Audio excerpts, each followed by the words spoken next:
Welcome to One Chemistry. Always try to do your best.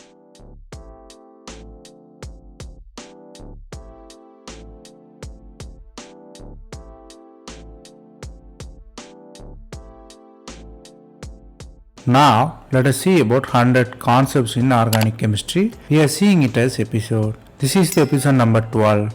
If you didn't watch previous episodes, I encourage you to go and see. Here, we solve 5 problems step by step. Stay tuned.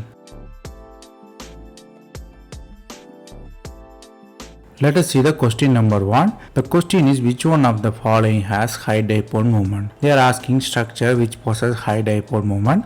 Mostly the structures are conjugated system. The conjugated systems are pentyl on both sides, or pentyl and heptyl, or cyclohexyl and heptyl, or pentyl and dimethyl group. So from the structures you might realize the question is really about charges. Dipole moment means charges. So the question is really about stability versus dipole moment. The answer is B. Let us see how. Here you have to guess the charge separation to create the dipole moment. So you can create plus and minus charge anywhere, the answer will be same. Here the stabilizing factor will be aromaticity, so you have to count the pi electron. If it is a 4n plus 2 pi electron, meaning 6 pi electron mean aromatic, 4 pi electron mean anti-aromatic. So the aromaticity plays the role for the stability of cation and anion. So first system you have 6 pi and 4 pi, 6 pi mean aromatic, 4 pi mean anti-aromatic, so it is not stabilized. The B1 both are 6 pi, so it is aromatic, it is more stabilized. Let us look at other possibilities. The C1 you have 4 pi which is anti-aromatic, 6 pi which is aromatic. So the system is not stabilized. The last one you have the anion which is aromatic. The last one you have anion in 6 pi system and cation in dimethyl system. Here anion anyhow stabilized by aromatic system, but the cation only stabilized by dimethyl system. Just a inductive effect.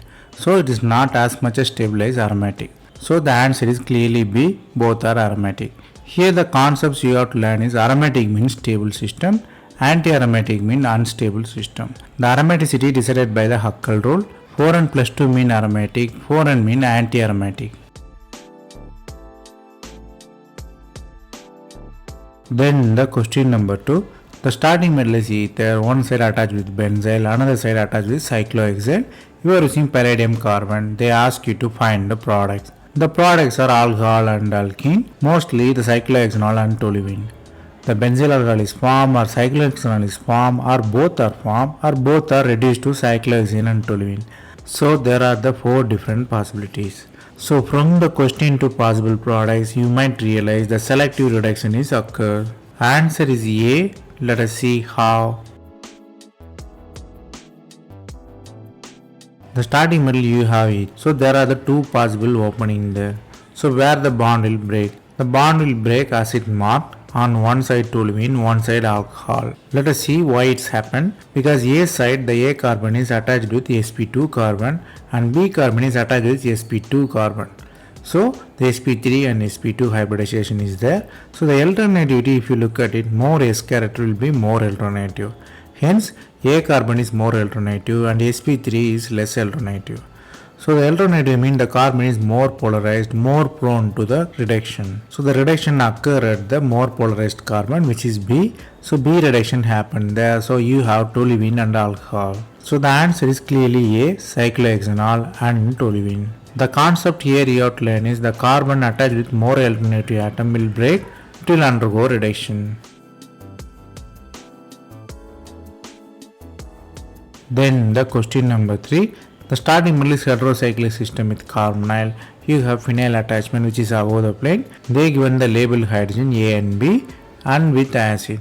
Here they are asking what is the relation between A and B. Whether they are homotopic meaning same, isotopic, identical or enantiotopic, enantiomer formation or diastereotopic. So there are the possibilities. So from the structure you might realize is the question is really about stereochemical relationship between the hydrogen atoms. The answer is C. Let us see how. The starting metal they given in the simple form, but you have to write it as a chiral center there. Because it's connected with chiral center, what really happens is if you substitute with any atom, here it is bromine, you will have mirror image of each other. So mirror image of each other means it is an enantiomer. but there is a possibility of diastereomer also, but there is no nearby the chiral carbon, so it is not diastereomer. Moreover, the hydrogens are not identical, you have enantiomer. So the answer is clearly C, which is enantiotropic.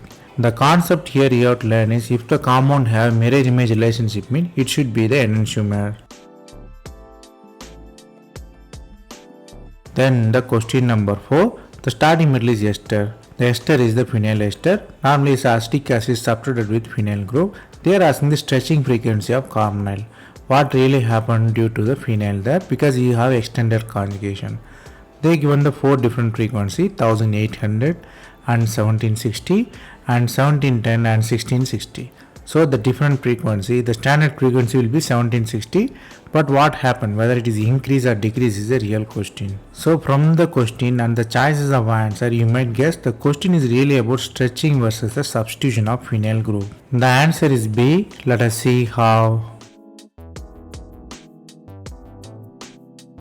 Here the ester structure we will write clearly. Here the oxygen lone pair should involve there in the conjugation.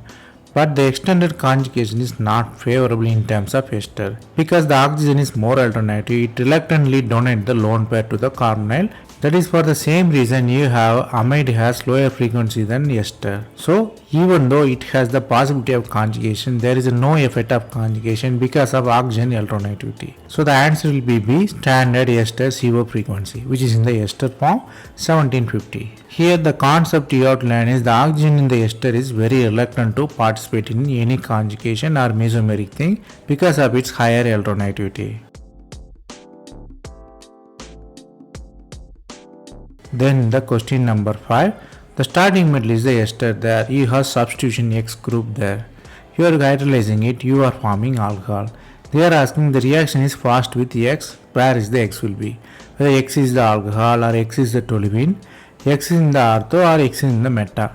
So there are the 4 possibilities. So what really happened there? The question is really about functional group position versus hydrolysis. The answer is B. Let us see how. The starting metal is ester, you are doing hydrolysis. The product will be anion there, which is a phenoxide anion. It has to be stabilized for the stable intermediate. Here the alcohol group in the ortho position will stabilize it. So the intermediate can be stabilized by the hydrogen bonding. So the OH in the ortho position forms stable intermediate. The product is obviously will be the alcohol there. So the answer is clearly B. The ester in the alcohol group at ortho position will be very faster in the alcohol formation or hydrolysis. Here the concept you have to learn is the stability of intermediate. The stability of intermediate here dictated by hydrogen bonding.